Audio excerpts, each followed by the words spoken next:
A millionaire returns home early. A millionaire returns home early and witnesses an unimaginable scene. The housekeeper who cleaned his home was teaching his disabled son to walk. With steady hands and a loving gaze, she was doing what he never had time to do. From that day on, everything changed, even his heart. If this story interested you, don't forget to subscribe to our channel and tell us which city you're watching from. We continue. I promise, this will be the best story you'll ever hear in your life. Richard Matthews was the typical successful executive, financial director of a multinational corporation. Living among spreadsheets, meetings, and corporate travel, his life was measured by quarterly targets and ascending graphs. His luxury apartment, in the most upscale neighborhood of New York City, served only as a hotel for his few hours of rest. That Wednesday, Richard's impeccable routine was interrupted by a problem with the company's servers. All presentations for the meeting with foreign investors were inaccessible. After hours trying to resolve the situation, the technology director suggested everyone go home. "Come back early tomorrow. We'll work all night to fix this," said the director, visibly concerned. Richard checked his watch, 3 in the afternoon. He couldn't remember the last time he had left the office so early. He drove automatically to his building, greeted the doorman with a distracted wave, and went up in the main elevator, something he rarely did at that hour. As he turned the key in the lock, he was greeted by the characteristic silence of his duplex penthouse. He left his briefcase on the marble sideboard and loosened his Italian tie. He was heading to the kitchen for water when he heard voices coming from the living room on the lower floor, a room rarely used. "That's it, Peter. One more step. You can do it." Richard recognized the voice of Mary, the employee who had worked for the family for 5 years. He silently approached the stairs and observed the scene unfolding on the floor below. Mary was kneeling on the Persian rug, with her arms extended.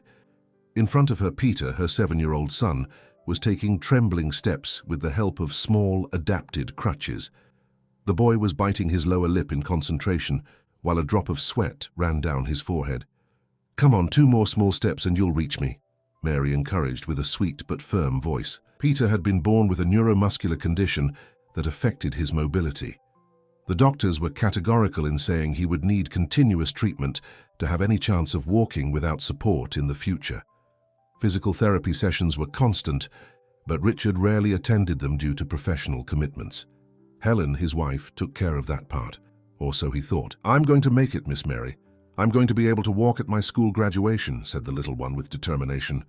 "Of course you will, my prince, and everyone will be very proud of you." Richard remained motionless, observing that scene that seemed to belong to another family, not his own. Mary wasn't just an employee performing household tasks. There was a complicity there, a bond that he, immersed in his corporate life, had never noticed. The boy took 2 more steps and almost lost his balance.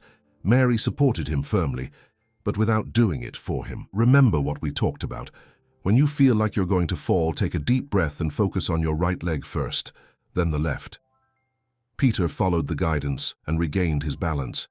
His face lit up with a smile of victory that Richard had never seen. "I did it, Miss Mary. I did it just like you taught me. See, your body is learning. It's like tying shoelaces.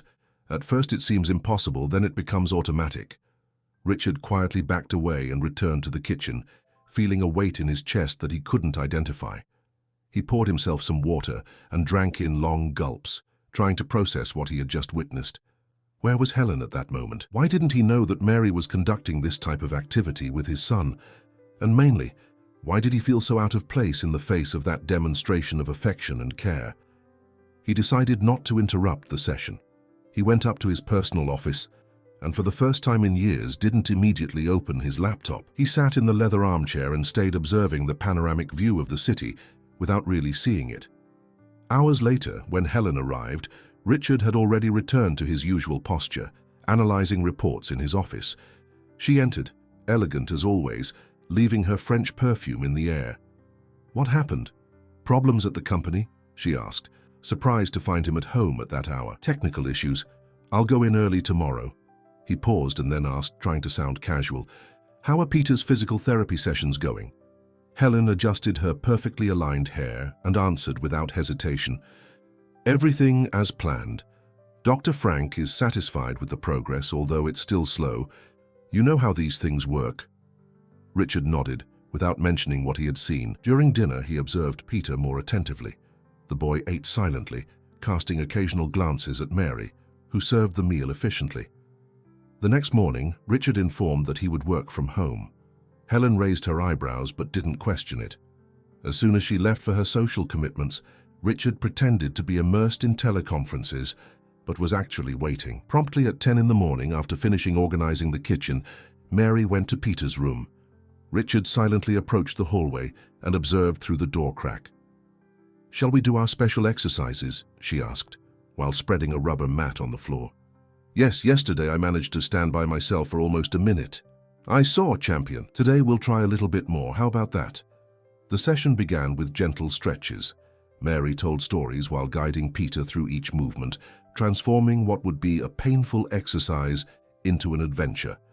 Richard realized that she adapted professional techniques to the child's universe, with an intuition that seemed innate. In the following days, Richard reorganized his schedule. He cancelled 2 trips, delegated meetings, and started working remotely with increasing frequency. At first, he just secretly observed the morning sessions. He noticed how Mary documented each small advance of Peter in a simple school notebook, with detailed notes and explanatory drawings. One morning, as he passed by the hallway, Peter spotted him. "Dad, come see what I can do." Richard was caught by surprise. He entered the room not knowing how to act. Mary stood up respectfully. "Good morning, Mr. Richard. Peter is making a lot of progress." "Really? I'd like to see." Peter, excited by the unusual presence of his father, showed how he could stand supported by just one crutch. His little legs trembled with the effort, but his face exhibited determination. "Would you like to participate?" asked Mary, with a mixture of respect and encouragement. Richard looked at his hands, accustomed to signing contracts and manipulating spreadsheets, but strange to the universe of care.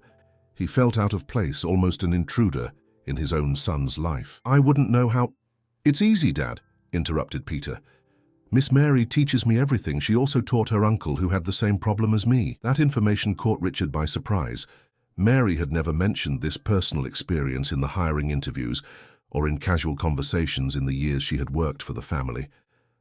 "You have experience with physical therapy?" he asked, as he awkwardly knelt on the rubber mat. Mary smiled discreetly. "Just practical experience, sir. My younger brother was born with mild cerebral palsy. Our family couldn't afford all the necessary treatments, so I learned by observing professionals and adapting exercises to do at home." Richard observed Mary with new eyes. This woman, who had silently organized his house for years, carried a story and knowledge that he had never valued. "And where is your brother now?" he asked, genuinely interested. A brief flash of sadness crossed Mary's gaze. Mary took a deep breath before continuing. "My brother managed to overcome many limitations thanks to our homemade exercises. Today he works as an administrative assistant at a school. It wasn't easy, but we proved that the doctors were wrong when they said he would never be able to have independence." Richard felt a mixture of admiration and discomfort. While he accumulated awards for his impeccable financial management, he had completely ignored the human wealth that existed under his own roof. "Peter is very lucky to have you," he said with sincerity that surprised even himself. "Could you help today?" asked Peter with hopeful eyes. "Miss Mary says I need support from both sides to do the horse exercise."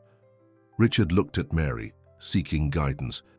She patiently demonstrated how he should position his hands on the boy's back and chest, providing support without preventing movement. "The secret is to help without doing it for him," she explained. "The body needs to learn the path." That first joint session was awkward. Richard, accustomed to controlling every aspect of his professional life, now found himself an apprentice in the most intimate territory that could exist, caring for his own son. His hands, which typed with precision on keyboards and signed documents with authority, now trembled while supporting Peter's small body. In the following days, Richard completely reorganized his schedule. The morning sessions became a priority. His secretary received instructions not to schedule appointments before 11 o'clock. Helen noticed the change, but interpreted it as a passing phase. "It must be some strategy for that merger with the Germans," she commented during a dinner, without really expecting an answer. Richard just nodded, aware that his wife, like himself until recently, lived in a reality parallel to their son's. Helen managed the family's social life with the same efficiency with which he managed investments, but both had outsourced what really mattered. In the following mornings, Richard learned more about Mary.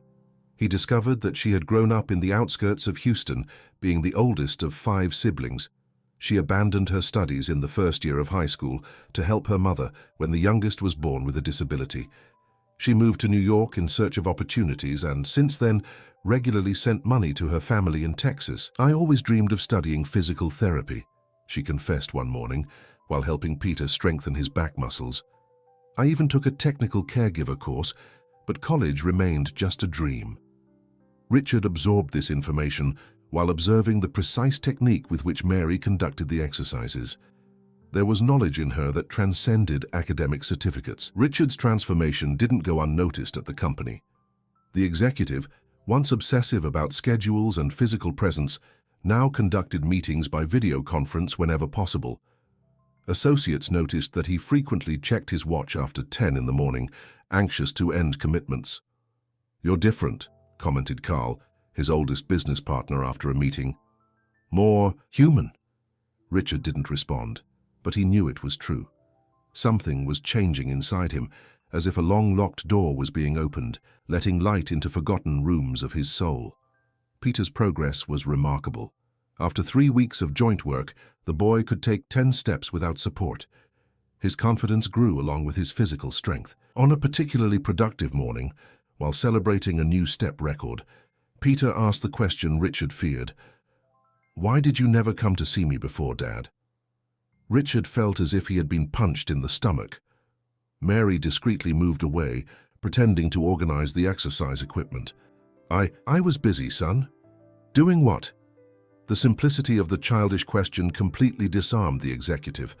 What could be more important than witnessing each step, each achievement of that small being who carried his surname?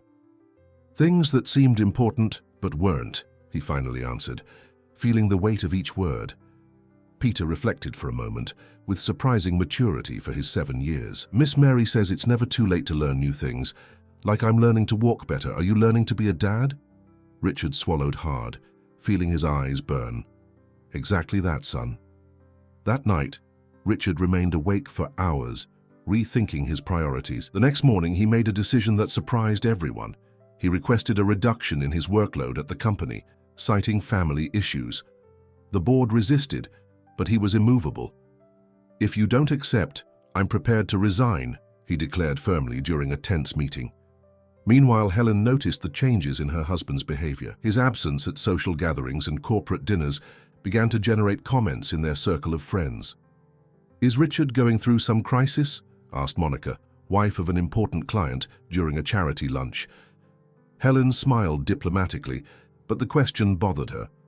Upon returning home that afternoon, she found the living room transformed into a small, improvised gym. Richard and Mary were helping Peter with a balance exercise while laughing at some inside joke.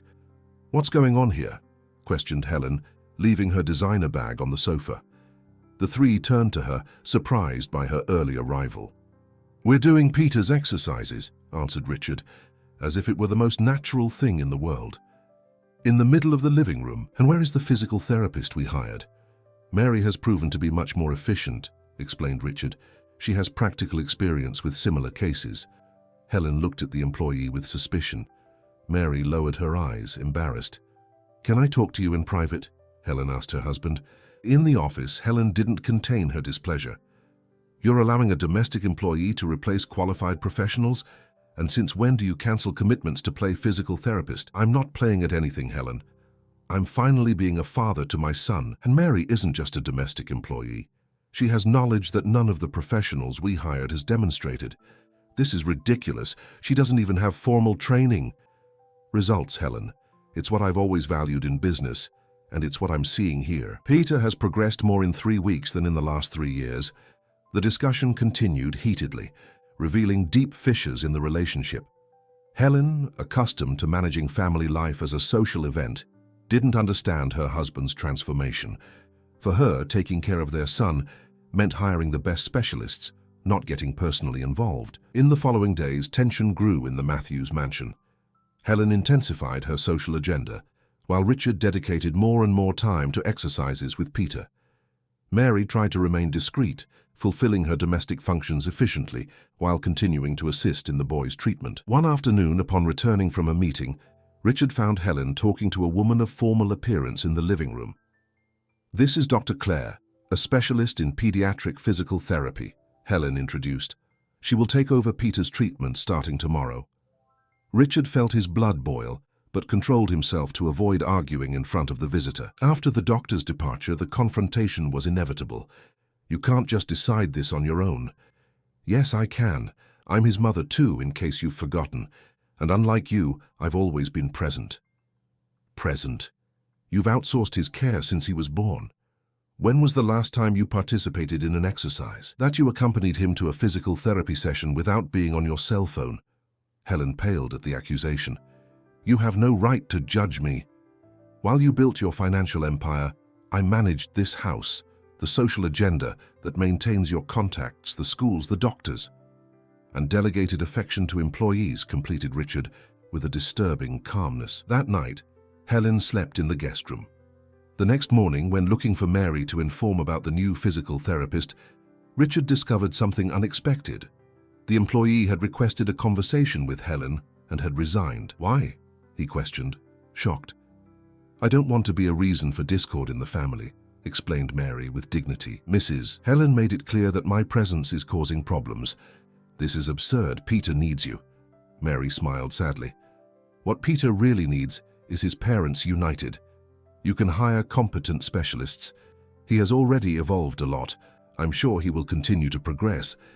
Richard realized he was facing an impasse that transcended professional issues. It wasn't just about keeping an efficient employee, but recognizing the human value that Mary represented in their lives, especially in Peter's. "How much would the company pay a specialized physical therapist?" he suddenly asked.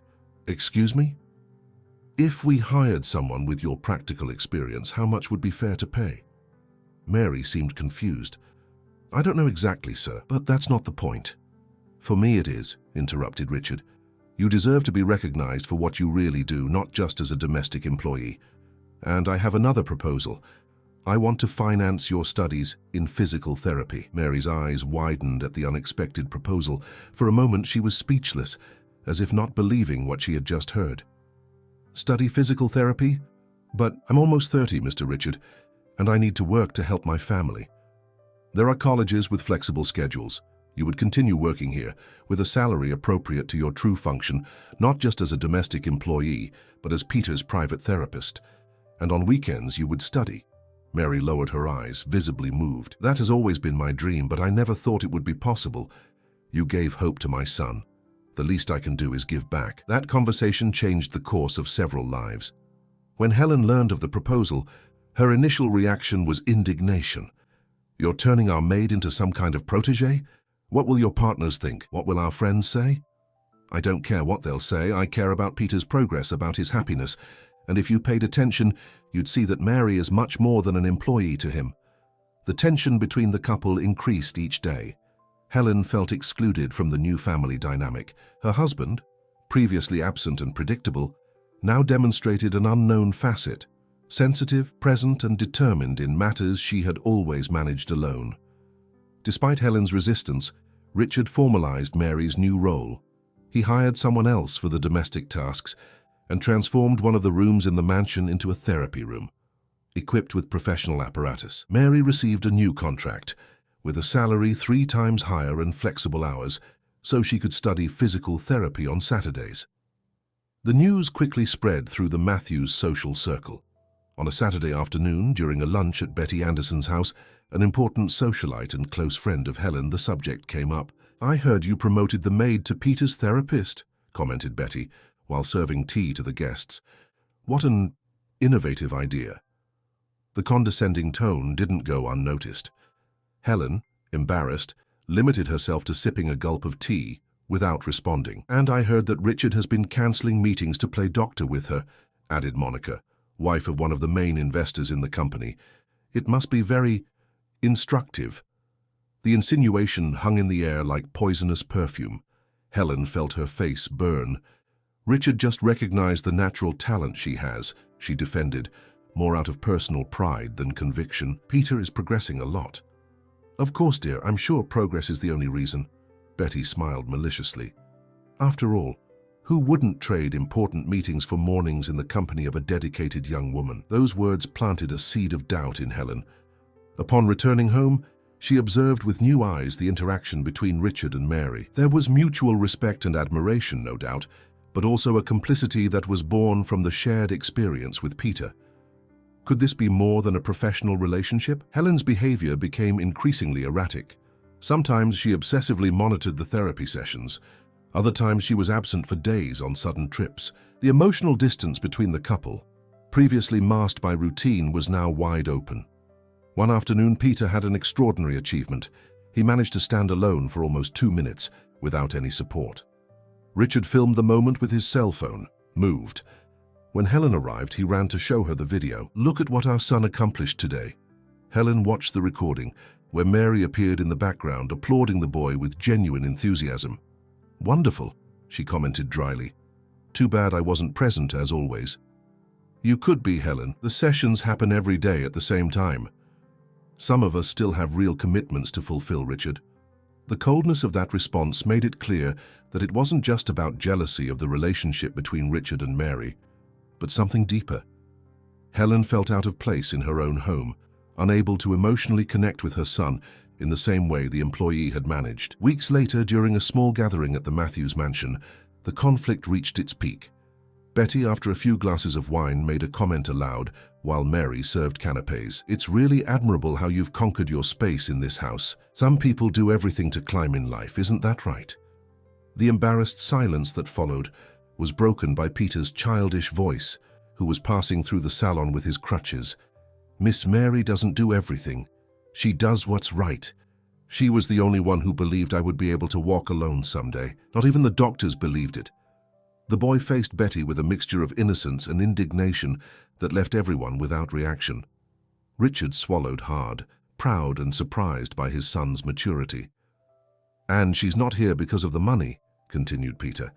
She refused a job that paid more because she didn't want to leave me in the middle of treatment. She told me that some promises are worth more than money. Betty paled, not knowing how to respond to a child.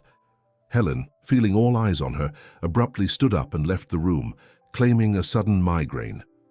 That night marked a transformation. After the guests left, Helen packed in silence. I need time to think, she announced, avoiding her husband's gaze. I'll stay at the beach apartment for a few weeks. Richard didn't try to stop her. Part of him knew that distance was necessary.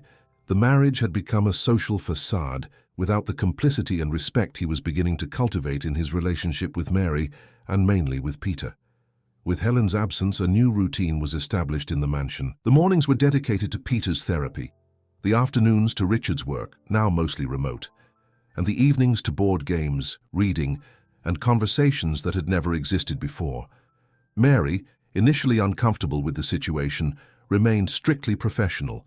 She avoided dining with them and limited herself to her therapeutic functions, despite Peter's frequent invitations for her to participate more in family life.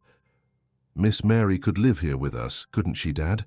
Suggested the boy one night, with the characteristic innocence of children. Richard choked on his juice while Mary intensely blushed at the door of the room. Mary has her own house and her life, son, he answered, feeling his heart accelerate without exactly understanding the reason.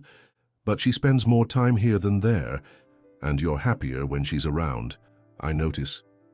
The perspicacity of the comment left both adults speechless. Mary murmured an excuse and quickly withdrew, while Richard tried to change the subject, disturbed by feelings he wasn't yet ready to name. The weeks turned into months. Helen called regularly to talk to Peter, but avoided direct contact with Richard. Through lawyers, she discreetly initiated procedures for an amicable separation. Meanwhile, Peter's progress surprised everyone. In follow-up consultations, the doctors didn't hide their astonishment at his evolution. The neurologist, who had initially been skeptical about the possibilities of significant improvement, admitted being impressed. Whatever you're doing, it's working. The exams show muscle strengthening and improvement in motor coordination, beyond what we predicted for his condition. That medical validation strengthened Richard's confidence in Mary's approach even more. The young woman, now in her second semester of physical therapy, brought new technical knowledge that complemented her natural intuition. On a Sunday afternoon, while working together adapting an exercise that Mary had learned in college, Richard observed her with admiration. "You've completely transformed Peter's life, and mine too." Mary smiled, embarrassed. "You gave the opportunity. Many people in your position wouldn't have trusted someone without a diploma. Stop calling me sir. After everything we've shared, it sounds strange."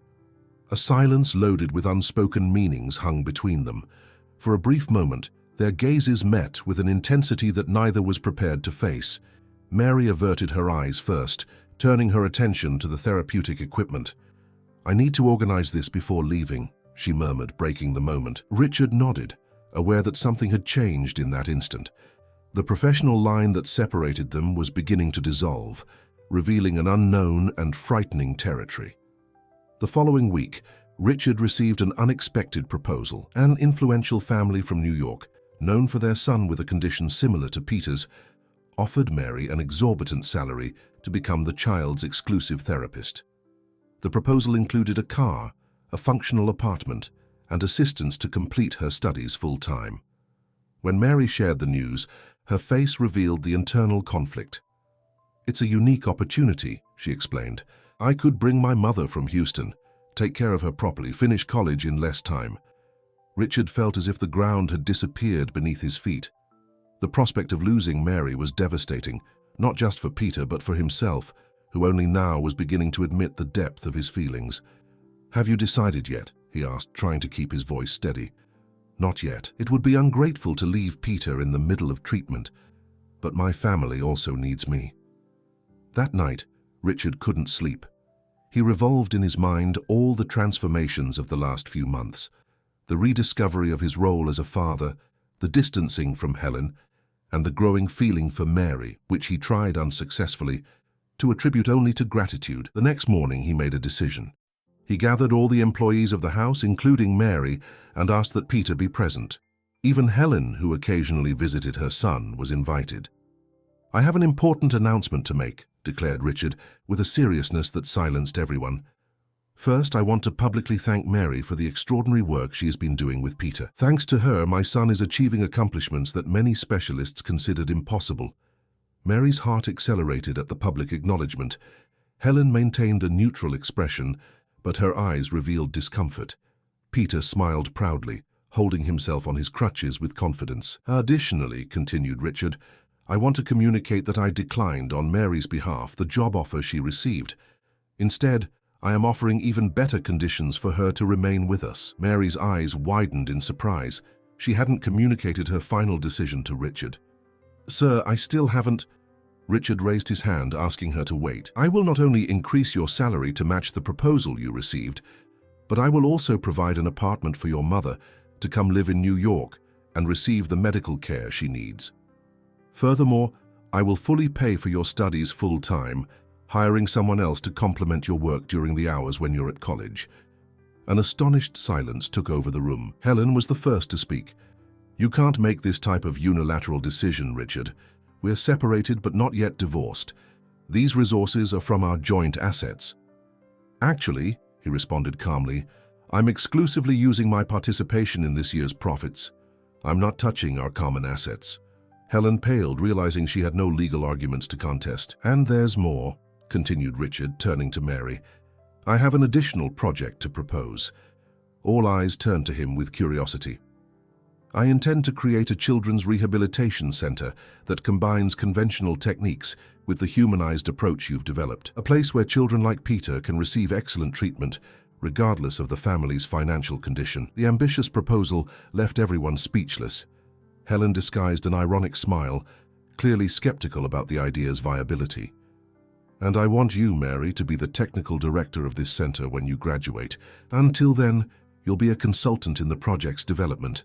Mary brought her hands to her face, unable to contain her emotion. Peter approached her, leaning on just one crutch, and held her free hand. "You'll accept, won't you, Miss Mary, please?" Swallowing the lump in her throat, she nodded. "Yes, I accept. It's more than I ever dreamed of." Helen discreetly withdrew from the meeting, making clear her discomfort with the new directions her ex-husband's life was taking. The other employees were dismissed, leaving only Richard, Mary, and Peter in the room. "Thank you for believing in me," said Mary, still emotional. "I promise not to disappoint." "I'm the one who should thank you for teaching me what really matters," responded Richard, exchanging with her a look loaded with unspoken meanings. The following months were of intense work. Richard divided his time between the company, now managed with very different priorities, and the development of the rehabilitation center. Mary dedicated herself to her studies with determination, surprising professors with her practical knowledge, while continuing Peter's treatment. Helen finalized the divorce discreetly and permanently moved to the coast, maintaining bi-weekly visits to her son. Although initially resistant to the rehabilitation center project, she ended up recognizing its value and, in an unexpected gesture, offered a significant donation for the hydrotherapy wing. "I'm not doing this for you or for her," she clarified to Richard when signing the check. "I'm doing it for Peter and for the other children who need it." The construction of the center was advancing when an obstacle arose.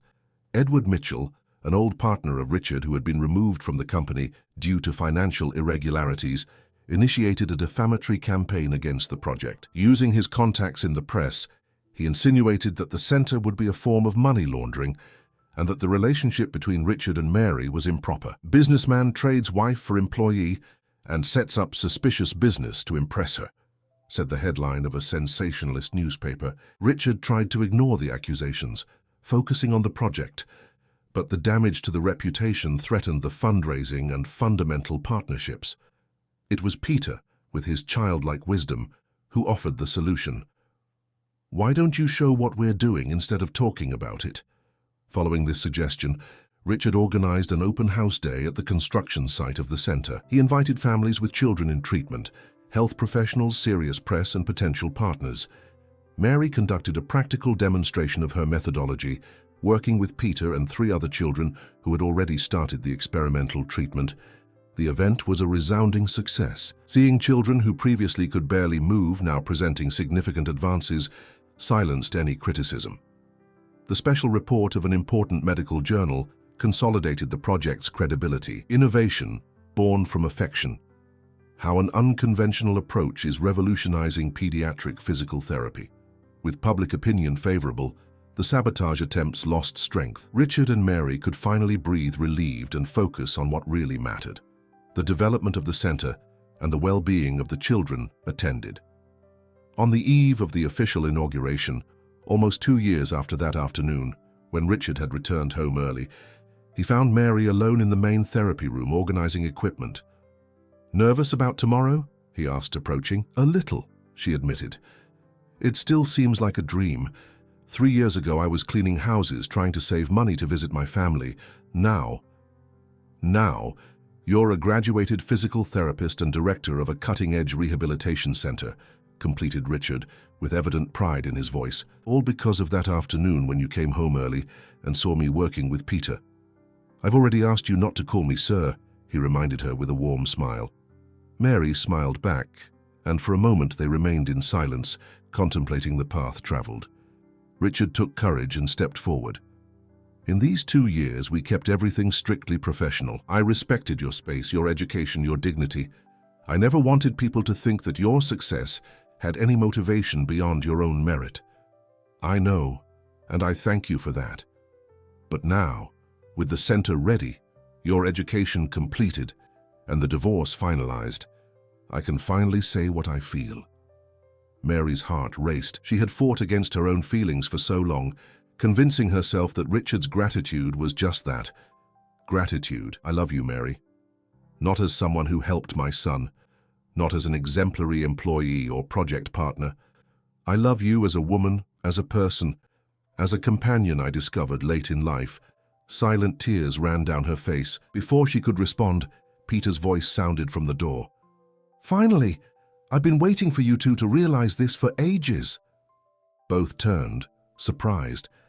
The boy, now 9 years old, was leaning on the doorframe, without crutches, without apparatus, just with a slight limp that diminished each month. "Peter, how long have you been there?" asked Richard, between embarrassed and amused. "Long enough," responded the boy with a mischievous smile. "So are you going to be together now? Because it would be much easier if Miss Mary lived with us once and for all." Mary covered her face, laughing and crying at the same time. Richard approached and took her hands in his. "What do you say? Want to build a life together beyond this center?" "Yes," she responded simply, with her heart overflowing. "Yes to everything."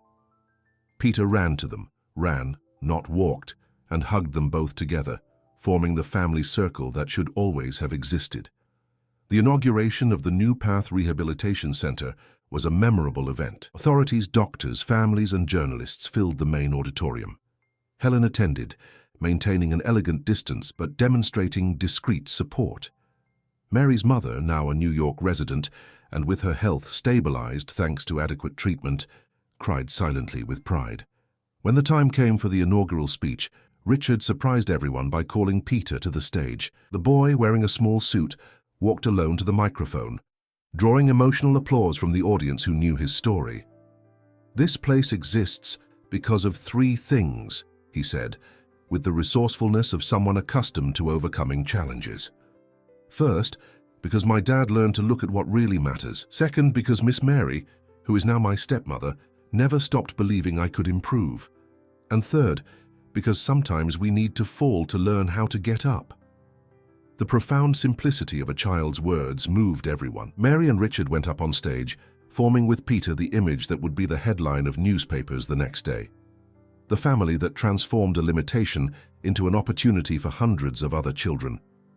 5 years after the inauguration, the New Path Center had expanded to 3 units in the United States. Mary divided her time between technical supervision, international lectures, and her role as a mother, not only to Peter, but also to the twins Anna and Lucy, born 2 years after her marriage to Richard.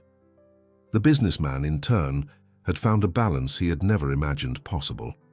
He continued managing his businesses, but with a completely renewed vision of success and priorities. His greatest achievement wasn't in the numbers at the end of the balance sheet, but in the small daily conquests he witnessed at home and at the center. On a sunny afternoon, while observing Peter, now a teenager, playing ball with other children in the center's garden, Richard felt a delicate hand rest on his shoulder.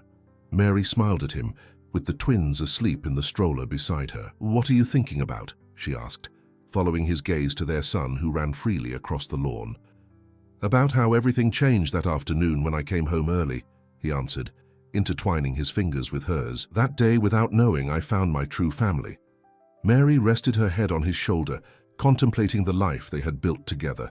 A life that, like the New Path Center, had transformed limitations into possibilities, absences into presences, and distances into encounters. "You know what Peter told me yesterday," she commented with a smile, "that when he grows up, he wants to study medicine to continue our work. He said he wants to specialize in pediatric rehabilitation." Richard felt his chest swell with pride. The boy who had once struggled to take a few steps now dreamed of helping other children find their own path. "He'll succeed," he affirmed with conviction. He learned early the most important lesson, that our limits are just the beginning of our journey, not the end. Mary nodded, moved.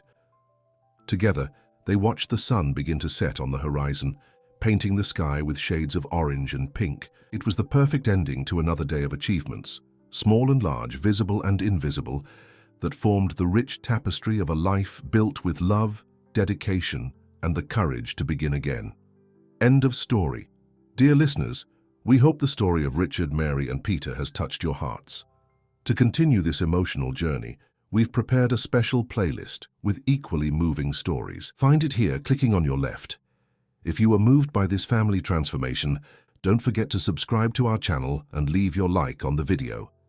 Every day we bring new stories that explore the complexity of human feelings and the beauty of new beginnings.